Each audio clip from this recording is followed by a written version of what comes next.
It will say on the screen.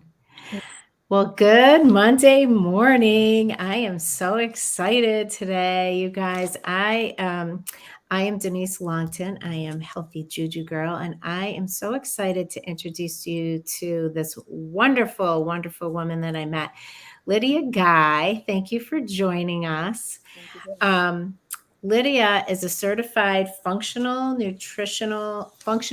nutritional practitioner. Did I get that right? She also has a bachelor's in exercise science. She's a women's health educator and a women's health advocate. And I'm so excited to have her here today because we met through her mom, and I was so fascinated with all the wisdom bits that she has. But specifically, we got talking about something called PCOS. I don't know if you've heard of it before, but we're going to talk a little bit about that today because Lydia has written a guide on that. And I just think for all women, specifically young women of childbearing age, I think this is really important information to know. So, Lydia, you want to just tell us a little bit about what is PCOS? Well, PCOS stands for polycystic ovarian syndrome. It is a endocrine and metabolic syndrome that affects more women than you think. There's a statistic out of Australia that I believe it's 1 in 10 women. So it's an extremely Wow. common syndrome that is overlooked and understudied and not even talked about. Like you said, you had been hearing about it in within your company, and like, what is that? And for it being as common supposedly as it is, it's not talked about, and I think that's a great disservice to women because we have all these symptoms that we don't understand why. We think they're normal just because they're common, and they're not. Um, Yeah. so anyway, PCOS, to get diagnosed in the allopathic world, which is our conventional Western medicine world, you have to have high androgens, and ovulation, which meaning it means kind of irregular cycles or no period, or going long stretches without a period, and then cysts present on your ovaries. And they say cysts, but it's not cysts. It's actually immature follicles that, from that anovulation, your body trying very hard to ovulate, they just build up, and it kind of looks like chocolate chip cookies on your ovaries. Um, But this not chocolate chip, darn. not So those are kind of just the criteria in the allopathic world. Um, but they extend so far past that. And there's an extreme lack of education within practitioners about what PCOS is and how it. So how, I'm sorry, how if somebody is having hormonal imbalance, how do they recognize that? Like, because I used to think back in the day when I was a lot younger, I used to wonder that, like, I would have different symptoms, different things that are going on, and you can't quite explain it. And you go to the doctor, and they're like, "Oh, you're fine. You're young. It's like it's dismissed." So, Oh, how would somebody know if they have imbalances, hormonal imbalances? some big red flags would be, hanger fits. My family used to make fun of me because I had a hangery alter ego named Hagatha. Uh,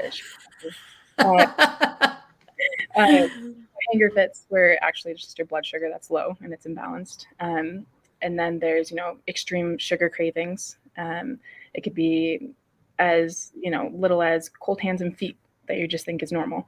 It could be losing the outer third of your eyebrow, hair thinning, or hair showing up on your chest, chin, and bum, excess hair or dark hair. It can be, anything from having skin issues, from like the adult acne that they say is adult, hormonal acne, um, brittle nails, all these signs that it's kind of an umbrella term for PCOS and hormonal imbalance because there's so many things that go under it. It's a syndrome. Wow. Mm-hmm. And wow, that's a lot of things. I think probably I've had all of those things. Oh, yeah, yeah. And somebody just brushed me off because, as we know in the holistic world, there's so many symptoms that could be hundreds of things, right? So it's really important to learn how to dig down. So you talked when we chatted, you were talking about the drivers of the imbalance, like adrenal fatigue. What other um like your gut plays a role in that, Oh, right? absolutely. Yeah. So inflammation and gut is a huge part of this. The gut is the brain, right? Everyone's saying it's the second brain. Hmm. It has, proof with serotonin being, 90 to 95% produced in your gut. It has a big Yes. impact on how you feel and how your mood is, and how you act and who you are. You are what you eat. So Yes. when that And gut might, that's a whole nother conversation that we can have at a future time because if you're listening and you're just hearing that your gut is the second brain and your gut is sort of an indicator of your overall health, absolutely, yeah, we need to chat yeah, more about that. Anyway, so yes, gut, adrenal fatigue. What absolutely, yeah. else? Insulin, The insulin insulin resistance. is for the majority of women with PCOS, it's going to be insulin resistance, which just means that your body has become desensitized to the insulin. So, insulin is the key that's trying to get this glucose, this energy, into the cells. And when the cells, the lock, it becomes desensitized and the key won't work, basically your body overcompensates by producing more and more insulin. And overall, it's just creating a dysregulated blood glucose, which the cascade of that, is somewhat endless, where it's impacting your cortisol, which is your stress hormone. Yes. And then it's causing those extreme cravings after you're eating because if we don't have this energy from the food we just ate, or we don't have energy overall because it's not getting in there, or it's taking much longer to get in there. Um, and that's why Hagatha came out. Uh, I love that. I love that you named it. oh, my family named it. It needed I it. I got you. Yeah, it That doesn't is awesome. Well, that's kind of how I first learned. I guess I've heard the term before, PCOS, but I didn't know what it was. And sometimes I feel like my brain gets too full, and if it doesn't pertain to me, it's out. Yeah. But then um, I I was involved. I'm involved with a company that recently released a product that helps with insulin resistant. That is a food, organic, non-GMO food, plant-based product. And in my reading and learning about insulin resistance, PCOS kept coming up. Yeah. And then I met you, Mhm. and then I thought, oh my gosh, people need to know. So, Yeah. what are some foundational interventions that people, what can they do about it? Yeah. Um, so kind of what we mentioned before, where this is an umbrella term and it's kind of hard to, you know, differentiate between so many other things that are happening. It comes down to the basics of being able to take care of an array of things, right? So the basics of, sleep hygiene, and understanding that that starts when you wake up, from the moment you wake up to the time you go to sleep. Um, it starts with stress management, all elusive stress, when and giving the tools and understanding what stress actually is. There is stress that is good for the body and is necessary, stress that we can't control, and then there's stress that we can control, and doing all these things to help build up a resilience to stress we can't control. um, and then there is absolutely food. Of course, food is Of medicine. course. And understanding that it's important to know not only what we eat, but when we eat and how we eat.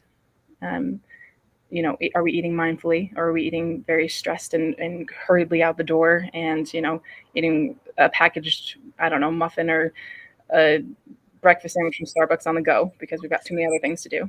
That's a really great point. Again, a whole other conversation in another video.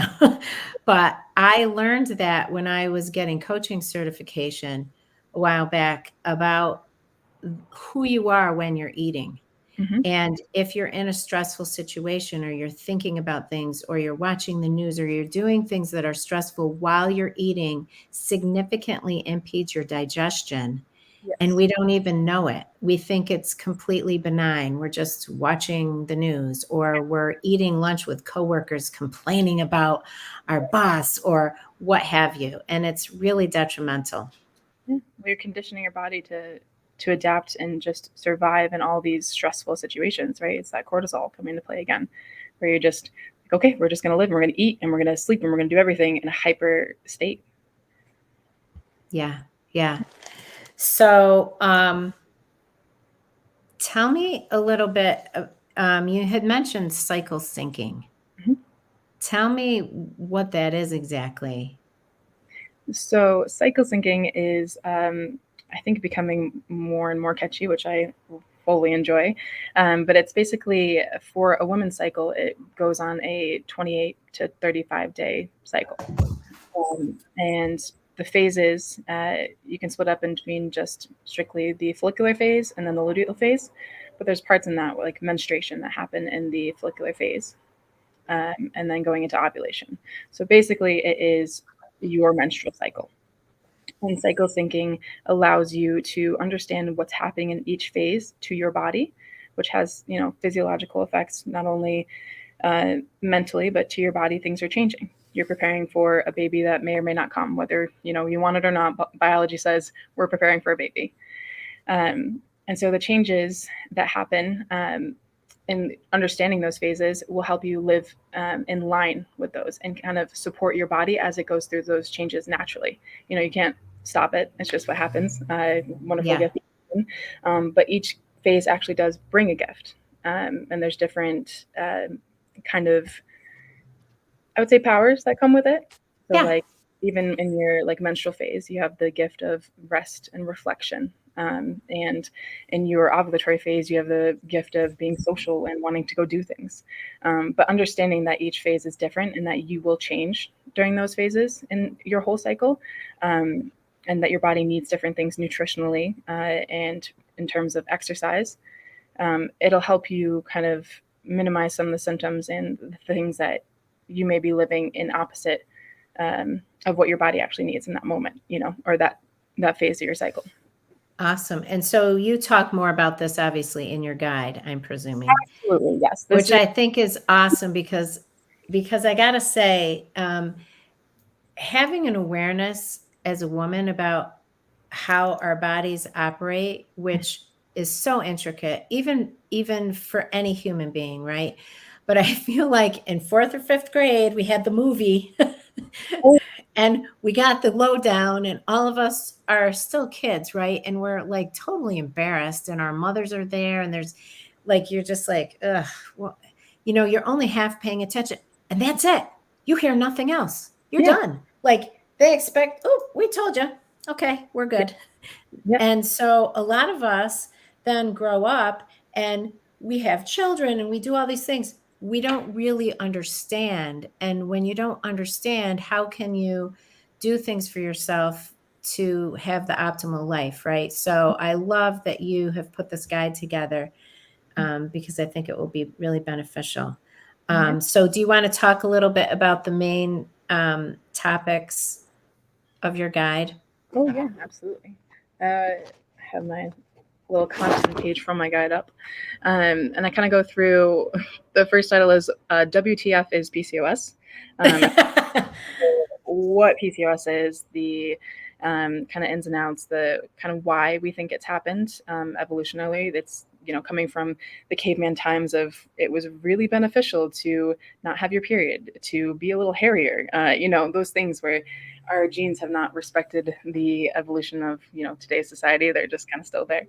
Yeah. Um, and then I move into living in harmony, which is, talking about all about hormones, what they are, because a lot of people don't even understand that, these are these invisible puppeteers that kind of determine how we are, and what we do, how we think. They're behind the scenes and they're the little puppeteers for sure.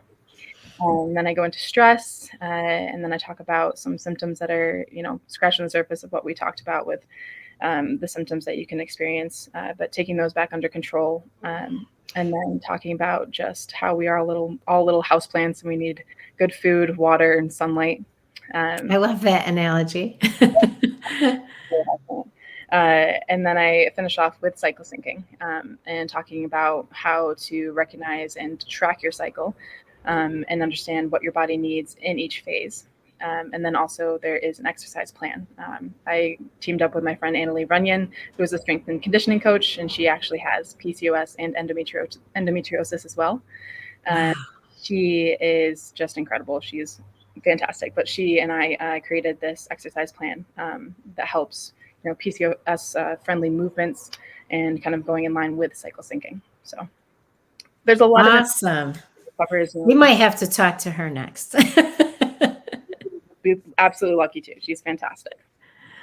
That is fantastic. Well, we tried to keep this short, like 15 minutes or so, and we're right around there. But I'm so grateful that you were able to join us and just share a little bit about this guide. And if somebody wants to learn more or wants to get this guide for themselves, I know I want to get it just to understand. I think there's a ton of things, even though like I'm not of childbearing age anymore. Thank God. No. But there's still a lot of things to learn that could be beneficial. So where can someone go to get this guide? And where can they reach you if they have questions? Absolutely. So my Instagram handle is actually lids, LYDS _hormone_health. And then the link in my bio there is packed with all the things that you need. It'll take you to Etsy, where my guide is available, along with some other products like a cycle syncing on its own guide. But that would be the best place to find everything. Okay, awesome. I am totally going to do that. So lids, LYDS _hormone_health. Yeah. And then there will be a link to the guide. Absolutely. In there. And then if you want to send me a link, I will put it in the comment section here. So if somebody wants to follow up and check that out, they can.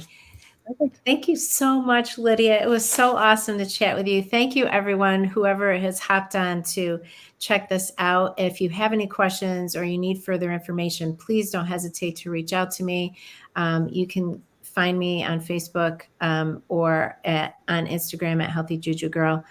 And I would be happy to chat with you. Have a great day, everyone.